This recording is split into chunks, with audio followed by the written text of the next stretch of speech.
Little Legends, The Spell Thief by Tom Percival. We are on Chapter 11, A New Friend. The air smelled damp and felt cold.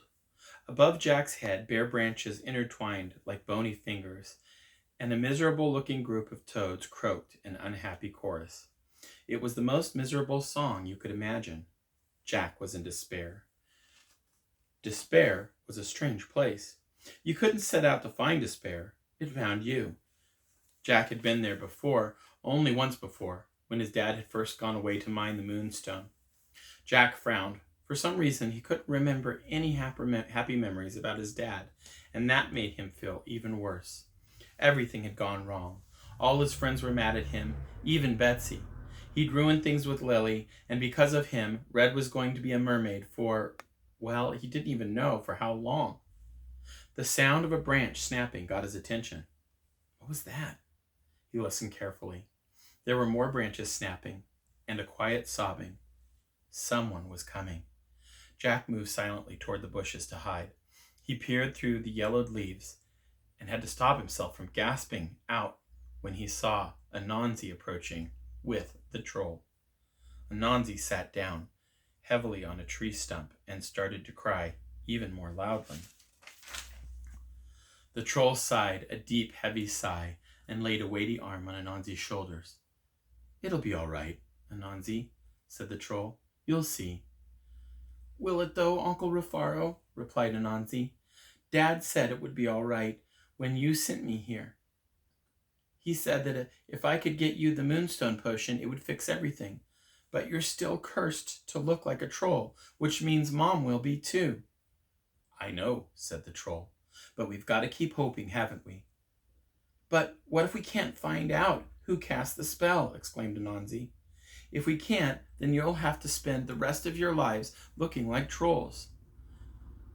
You'll always be on the run, always hiding." Anansi sniffed. "Shh," comforted the troll. "Look, I know the potion didn't work. Believe me, I'm just as upset as you. But as soon as we find out who cursed us, we'll be able to fix it. It's just going to take a little more time than we thought. Until then, you, Mom, Nana, and Grandpa are all going to look like trolls?" "I'm afraid so. But at least they're all together back home. It's just me who has to hide away in these creepy woods with only a few crazy imps for company." "Hey!" exclaimed an angry voice as an imp glared out through the bush at them. "Imps have feelings too." "Yes, of course. Sorry," said Rufaro. A queasy feeling rushed through Jack as he began to realize that he might have gotten things a teeny bit wrong. "I'm sorry," sniffed Anansi. "I can normally deal with things better than this." "There's nothing wrong with feeling sad, Anansi," said his uncle. "But don't worry, I'll get your mom back to normal as soon as possible. And me and the rest of the family too." The queasy feeling inside Jack turned into a rush of sickness.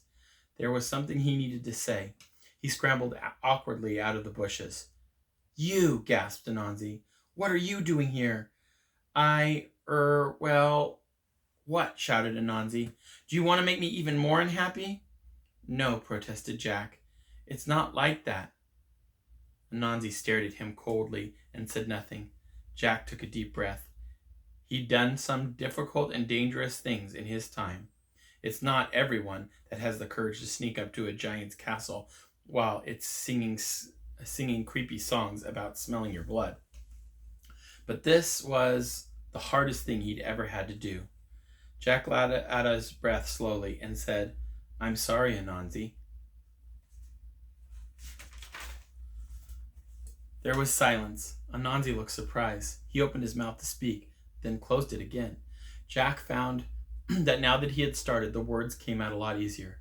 "I'm sorry I thought you were a troll spy. I was wrong. And I'm sorry I was so mean to you. I know it doesn't make it any better, but I really did think you were a spy.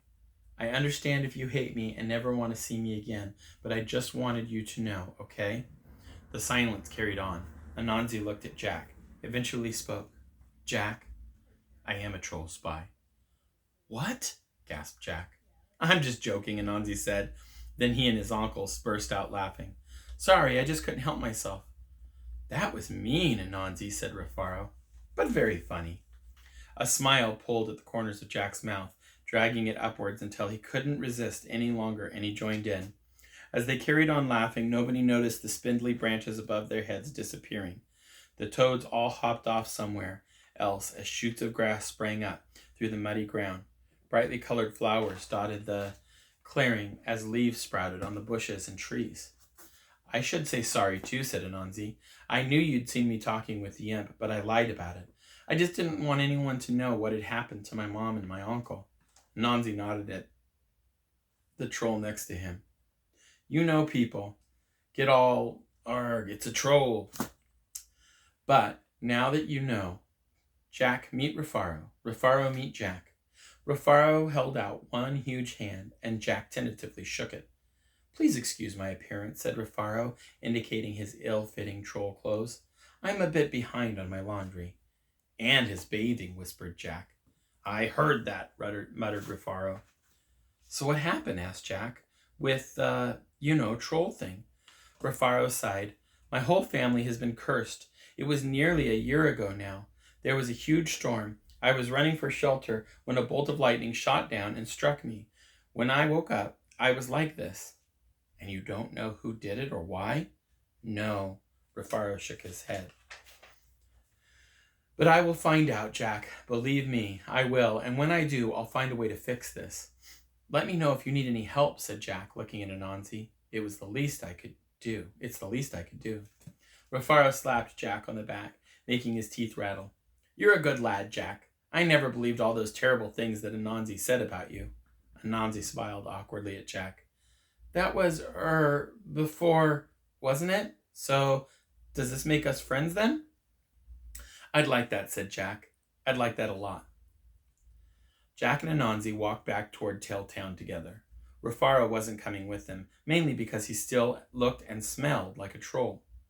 Hey, Anansi, Jack said, feeling rather sheepish. Is Red still, half fish? Anansi shook his head. The spell didn't last very long, although I'm not sure Red would see it that way. Jack squirmed uncomfortably. He imagined how angry Red was going to be with him. Still, at least she was back to normal now. That just left one problem to fix. Anansi, do you want to come to the beach with me? Asked Jack. Sure, replied Anansi, as long as it doesn't involve magic or trolls. Jack grinned. No trolls, but maybe a bit of magic. Come on, I'll show you.